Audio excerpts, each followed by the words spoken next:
So, in order to open up your donut from yesterday, sometimes it could be confusing. There's two places I like to go to look for my files to make sure I can find yesterday's file. One option is to go to File, Open Recent, just about like 5 down in this my file menu here, and it's most likely the most recent one at the top.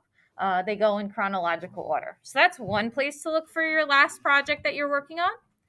Another option is to hit your File Explorer. That's like that little yellow folder. Okay. And then your recent files are also here as well. So everything else you need here, also in chronological order. Guys, can we minimize, please? So we know what's up? And I will catch up, I promise. Okay. So that's another place to look for your files if you can't find them. Just as a friendly reminder, I'd check in those two places first.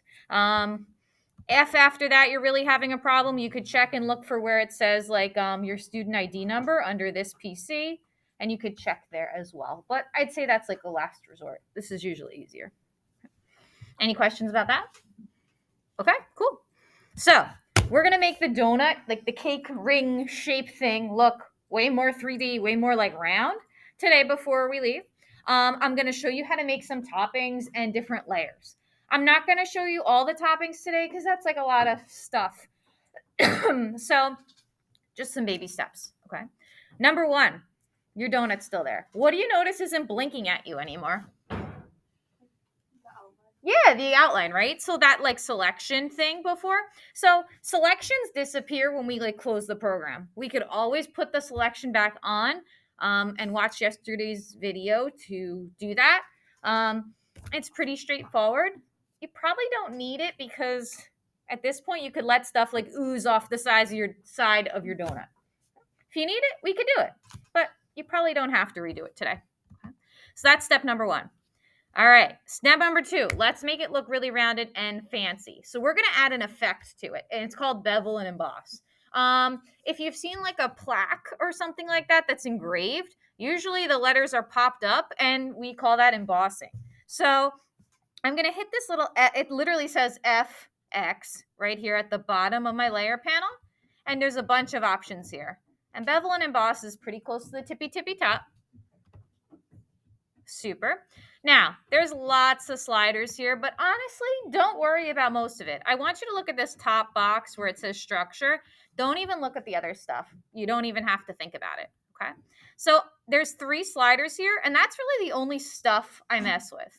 I like to use the size one first, and as you can see, it's rounding my donut a lot more and making a lot more round. Again, this will be white later because it's transparent, so don't worry so much about that.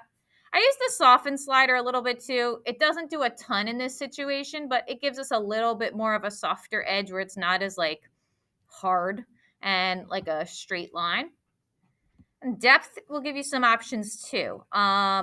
It shows you how intense you want that bump to be.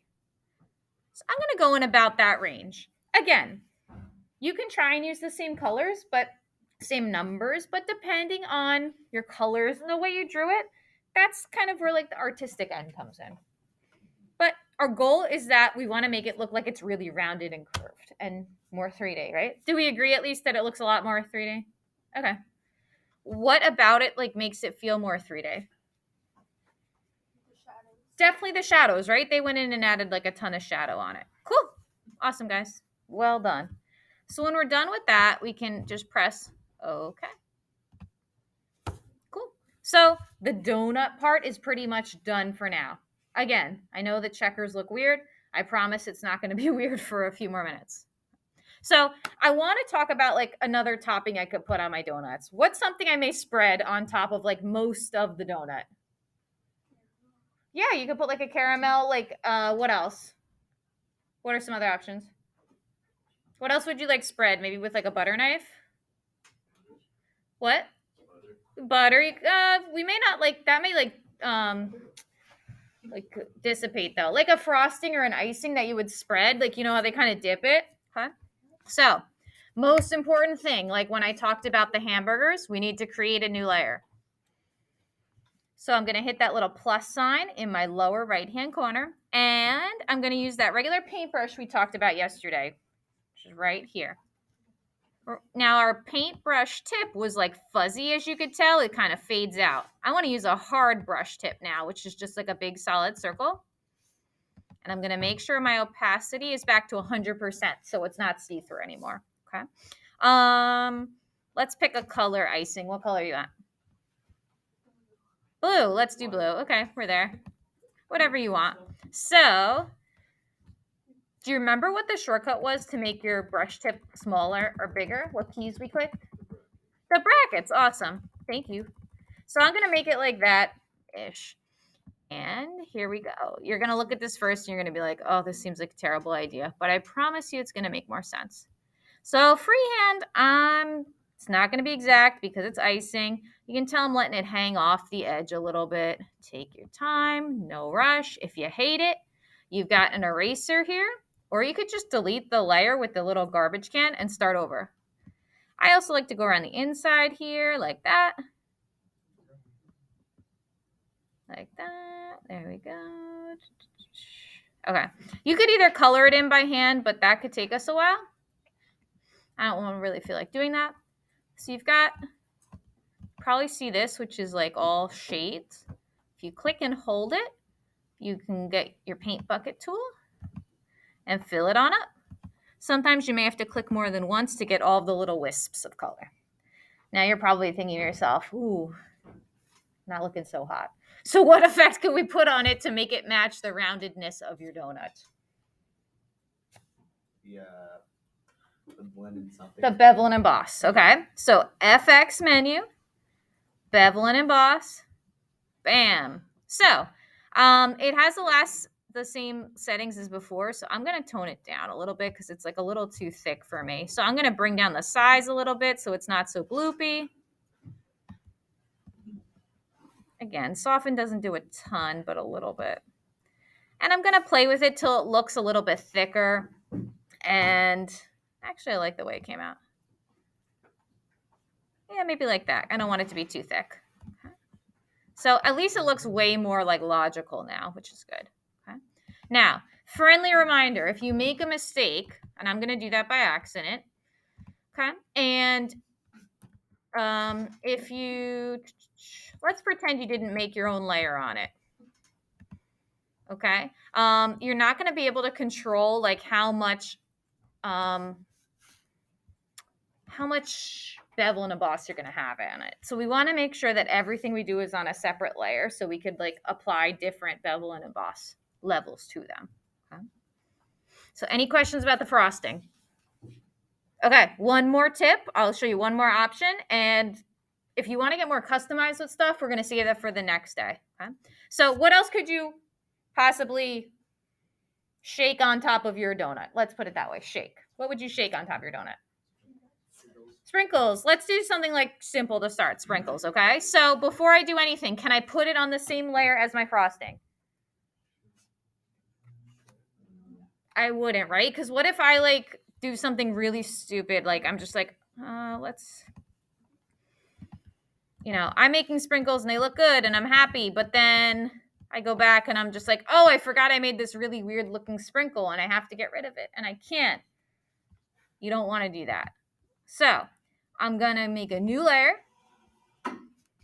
And there's lots of shapes of sprinkles. What are some shapes of sprinkles you can suggest, like of your more basic traditional?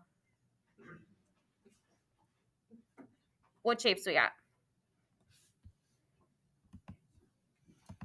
What shape is this? Circle, that's one option. And what's another option? Yeah, they're kind of like rods, worm shape, something like that. Okay, I'll make them different colors so you can see them. Let's do that. All right, so you could do, and you could change the colors as much as you want. You can make everything a different color. It's fine by me. This is just a quick version for you. Okay, these look pretty lame when they're not 3D. So what do you suggest doing to them? Same thing we did the last two steps. FX, and then where do we go on this menu here? The first one, like under the top, bevel and emboss. Good job. Okay, same story as before. I want these to be crazy 3D, so I'm going to move my slider up quite a bit. And I'm gonna move my depth slider up quite a bit too, so that way I get a nice element. I'm gonna move soften down, and that way they're way more three-dimensional. Something like that I like. Okay. And another fun thing you can add at the bottom here, in this left side, you can drop shadow, which is nice too.